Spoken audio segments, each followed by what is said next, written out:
Hey, the partner of poverty and deprivation in Pados was born from the origins of indigence. I quickly faced a choice between a weapon or knowledge. The weapon, work. Just as a child, right? Because I was born amid the turmoil of the periphery. You know how it is, the penicillin. You called it to understand what a preference is and where everything would be at your disposal all the time, including honest work. And then, when I chose honest work, at 7 years old, I started working. It was already said that I was at the table, that in general, I had the characteristics of someone who could easily get lost. And I already made a decisive choice when I was 7, to build a construction site and work from the start, sweat on my face. Then I began to notice other things I could sell, like vegetables. I started with vegetables, cultivating, harvesting, and selling them from a wheelbarrow. I realized I could sell this harvest and what was the fruit jewelry. That was a decisive moment because a friend told me the same courage I had and began to follow another path. I lost some friends, some to rehabilitation clinics, others to homicide. I lost the friends who were born and grew up in the same place and started to lose that crowd. The crowd went to see the rich and the extraordinary, but I realized I wasn't at the table for a long time. It was 1996, for example, when I had to work so hard and study. I painted again to work, wanted to continue with the same sweat on my face. I wasn't at the table. Break with the classroom. I saw my father and made another decisive choice. I said, wait, there has to be a classroom, but I'll stick to being human. The better and greater human is exactly that. So, my father made a decisive choice on top of the one I had already made. When the document, you might work with your account, but you have to seek additional knowledge. And then I started reading books on my own. I was at the table, raised in the periphery, and now the crowd has a different mindset in this regard, but in general, they don't remember that place. I came to Rio de Janeiro, already German, sorry. Then in 2016, I was in Belo Horizonte. In Belo Horizonte, I was a very respected guy, easy to articulate and coordinate the process. I hung out with many people and was liked by many, but didn't achieve extraordinary results. So, I had to make another decisive choice and move again from Belo Horizonte to Rio de Janeiro. I went to see it step by step. No one knew me. But I had to see myself in the midst of the crowd and understand who I was in the breadline and what I could do with this moment of my life now, where I had very few people by my side. Then came an invisible, decisive choice that turned into a phrase. What do I have to do to never feel what I'm feeling now? Which was the pain of being alone at night, having almost no one by your side, the pain of almost no one supporting the projects. Bruna is nearing 40 years old there in Brazil, and the skin color here hasn't achieved anything. You start to feel this force. But that phrase, what do I have to do to never go through what I'm going through now, saved my life because the answer to that phrase was also another decisive choice. Then I said, man, only him from me. Then I came to Rio de Janeiro and started working, started selling water on the beach, even without losing the water in the misery of the car. I never had much money. When I arrived in Copacabana on the first day, I managed to sell 2 bottles of water. From that day on, it was money. Decision for the day. If the sale is bad, you decide again. Will you give up and say this isn't for me, or will you come back the next day? On the scoreboard, I'm going to make this doormat work. Tomorrow, I'm going to sell water again. But it wasn't really. And then I started to stand out in Copacabana, teaching people various things about sales, until one day a tourist was talking to another tourist and wasn't attending a friend. I attended one, and his friend was commenting that he was leaving Brazil, that the situation was so bad he couldn't stay anymore. I finished serving the guy and recorded a video of the water. It was another decisive moment. But that moment was stronger. In fact, I had never heard the word viralize. I wasn't the kind of person who recorded a video for something to go viral.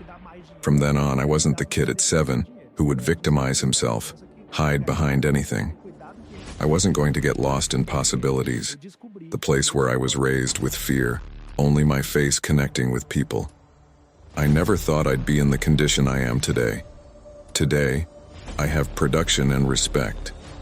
I say that the whole world knows how much I've grown. How could I have imagined something like this with the planet? Saying nothing on the beach that day. I just wanted to respond to that guy, to make him understand that I was there on the beach, doing what I could.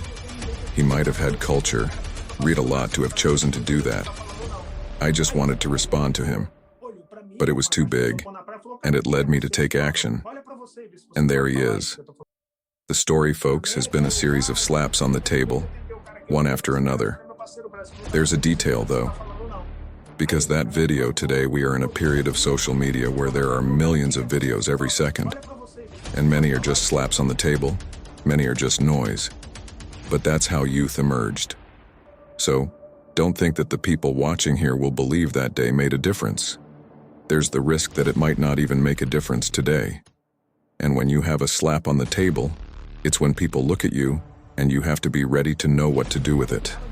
Understand? And I'll tell you, people don't know what to do when they get slapped on the table, but they're not ready to handle slaps on the table either. Imagine a guy who went hungry, slept on the floor, and lived as a guest his whole life. Never ate well, never slept well, already dropped out of school. Suddenly, the guy is making hundreds of thousands of reais a month. I lived as a guest, used to wear my brother's hand-me-downs. I didn't have wood to heat water at home. We didn't have a shower, lived in a mud house, a house made entirely of wood with palm leaves to shield against the rain. I didn't have a proper bed, just a straw mattress with 5 people sleeping in it. I didn't know what a bathroom was until I was 12. Our bath was a map. I had a notebook and a bread bag. We didn't have a television because we didn't have electricity. We watched TV through the neighbor's window and fence, who had a television. On the day he wanted to watch a specific show, if he even wanted to watch TV that day, I was the middle child. So, clothes weren't bought for me. My older brother's clothes would pass to my sister, then to me. I passed them to my sister. Over time, there were no clothes for men or women. I had a pair of shoes once, and I'm from the generation that wears shoes. The day I managed to buy a new pair of shoes, it was hard to talk to me. Today, I live in the most expensive apartment in my country, a triple-level penthouse. I bought it and chose it to enjoy the view. Imagine, I'm not prepared for a shock. So this is a slap on the table. This is created through all this difficulty, and I'm in the position I am today. And you guys keep posting the same old stuff next to the cooler here. I'm telling you that I'm going to take my cooler and start again from scratch. Where is the beach? I'll go back there and do everything over again. I know how to work, and I'll never lose everything. If by any chance I lose all the condition I have today, I'll never lose the knowledge.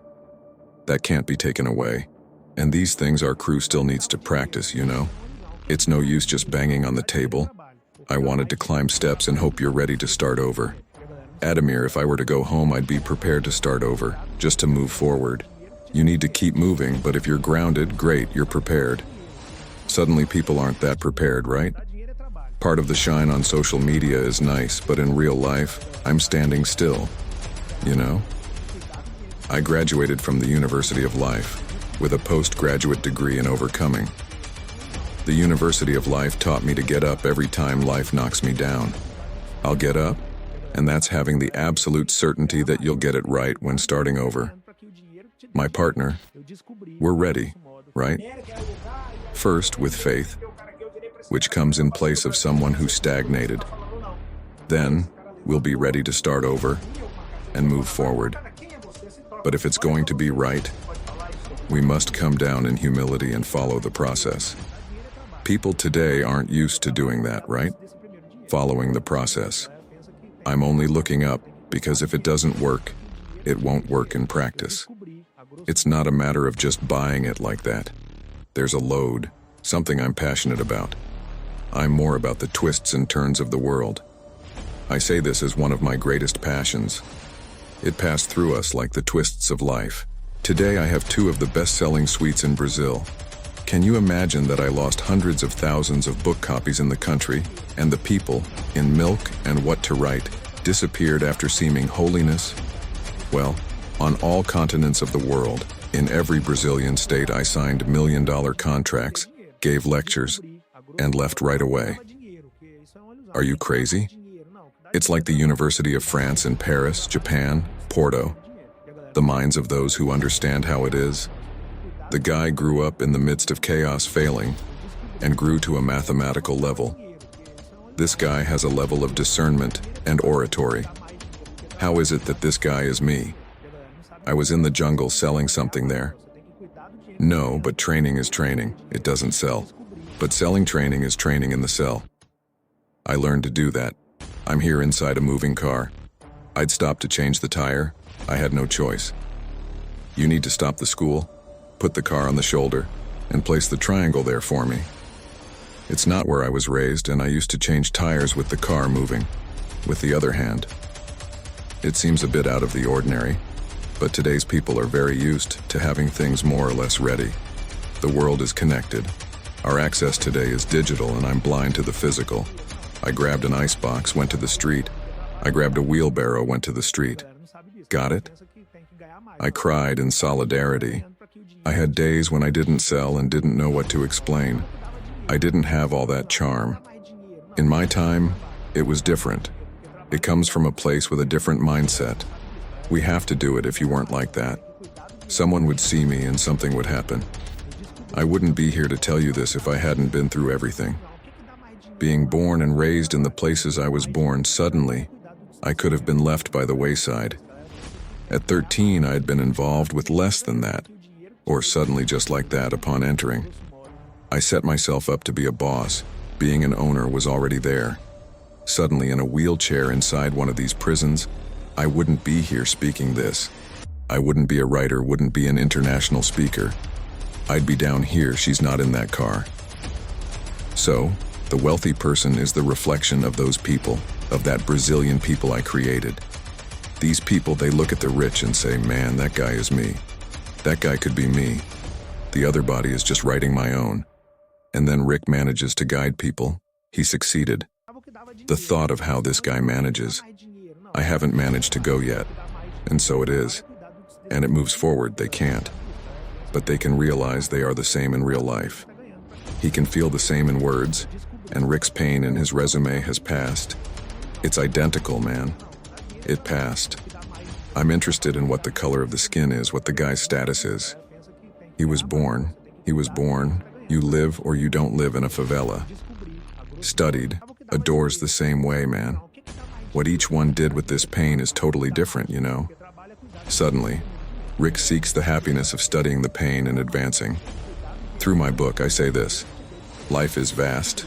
It never loses. He won, she learns, right?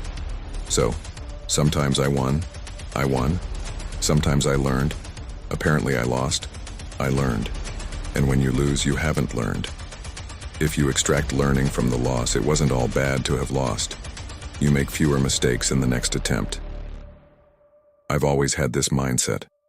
For me, it was easier, because I didn't expect things to be easy.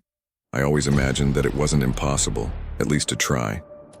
And then having this clarity, I and the guy next to me, I looked and said, Carnaxide is too big. It's not possible to face something so immense. I looked at the thing and said, it's too big, there's no way to make a mistake, I'm going to throw a stone at it. Hi, Katya. Fear of facing the grandiose.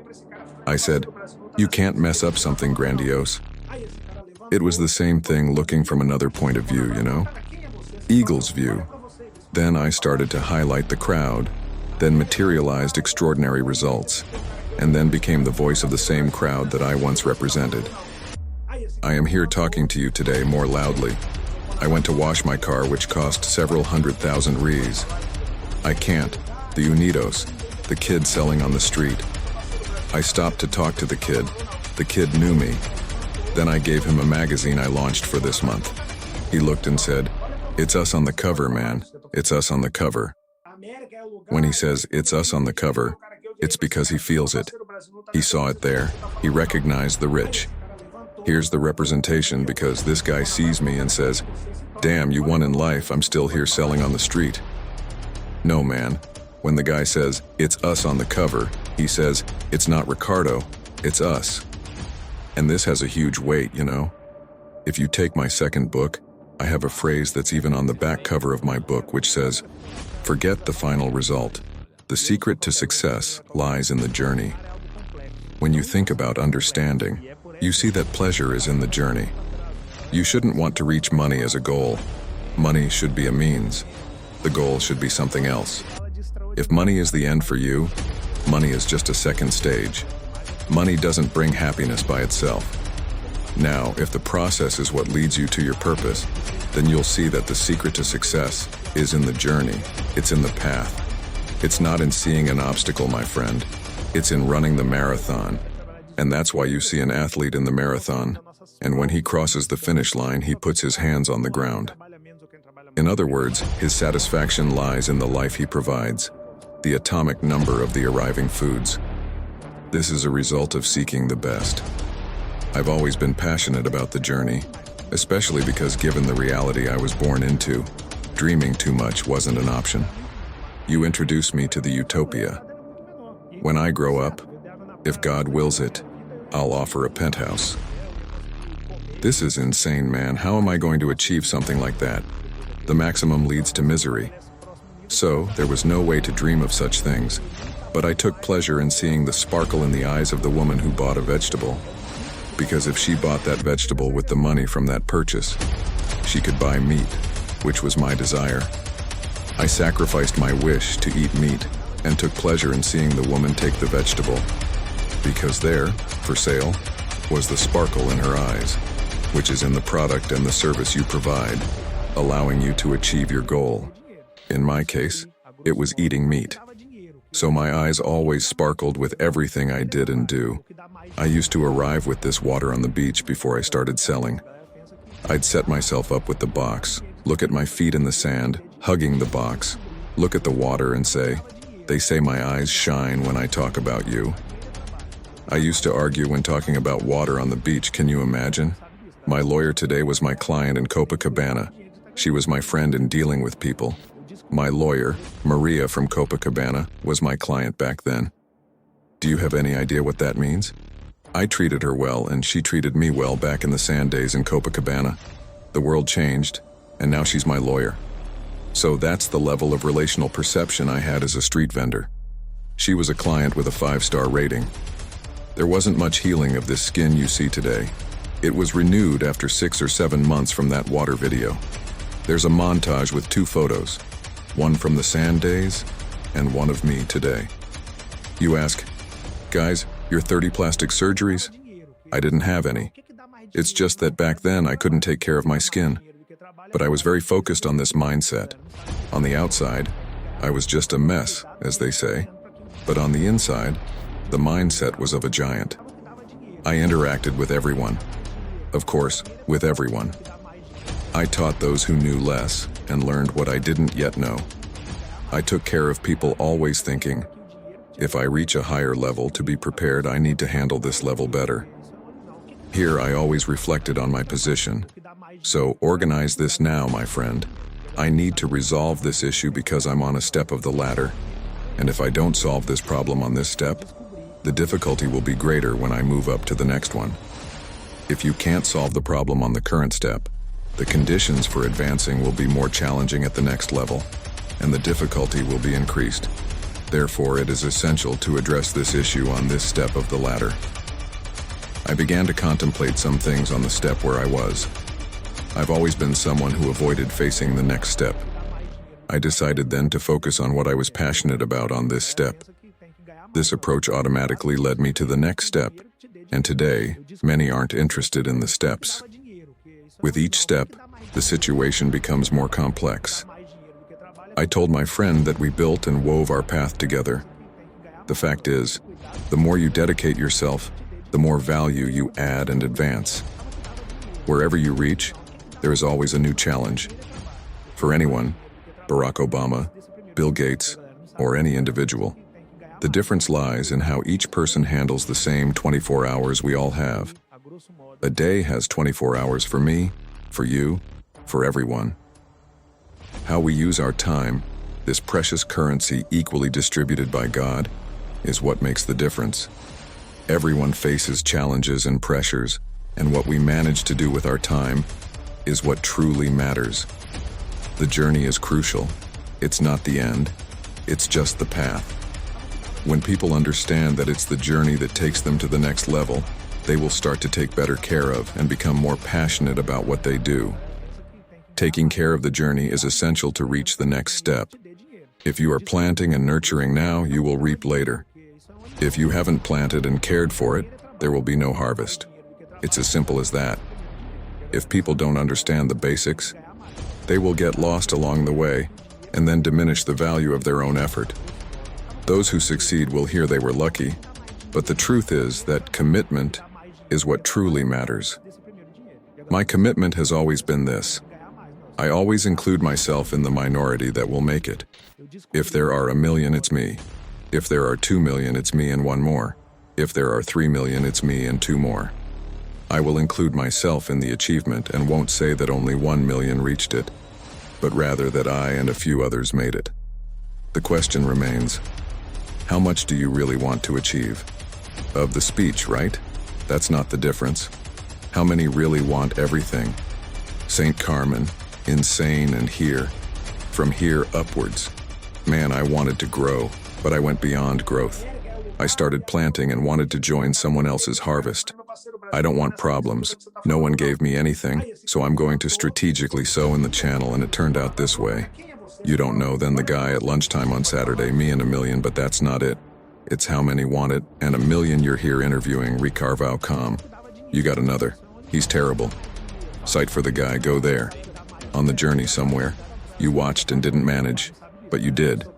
You followed your path and succeeded, and will achieve other things because you won't stop trying. Take care of the journey.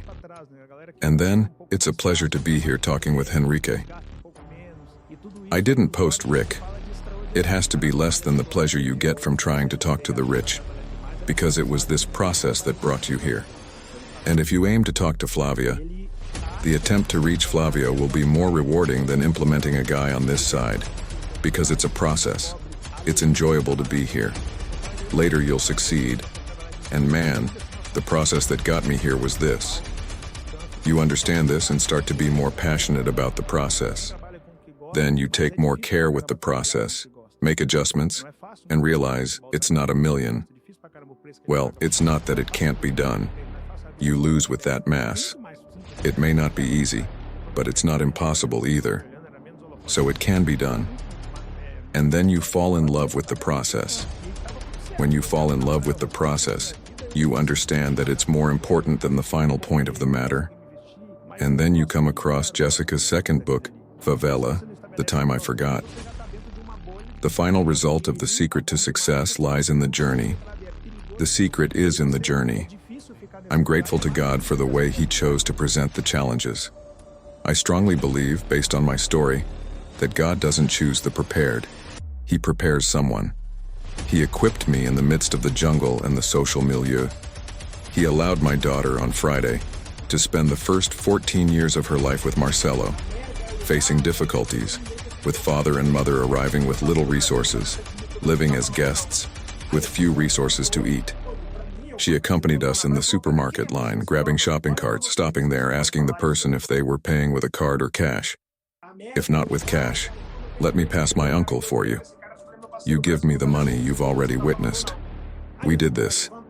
My daughter went into the supermarket with us several times. She picked from the multi-brand, wooden shack in the favela, took yogurt, candies, sweets, that cup thing she wanted when she was younger. She observed her father and mother, and with just a glance it was clear that she couldn't be taken away. She experienced all of this in the church for 14 years. 2 days felt like 14 years. Naturally, by the time we reached São João, my daughter had already spent 14 years in that environment. For her, it was easier to adjust, but my concern was to convey this experience and ensure that she retained it. I wanted to pass this legacy on to my grandson. My daughter didn't come into the world in the same reality that I did, and neither she nor my grandson will be born into the same jungle where I was born. Although she is only 18 years old, it is crucial that she passes these values on to the next generation. Our concern extends not just to our daughter but also to future generations of our family. which is known for struggling and living off the sweat of our brow, making mistakes, and trying again. To give you an idea, our greatest satisfaction was not acquiring an imported fishing cover or traveling to other continents. Our greatest joy was transforming our daughter's reality.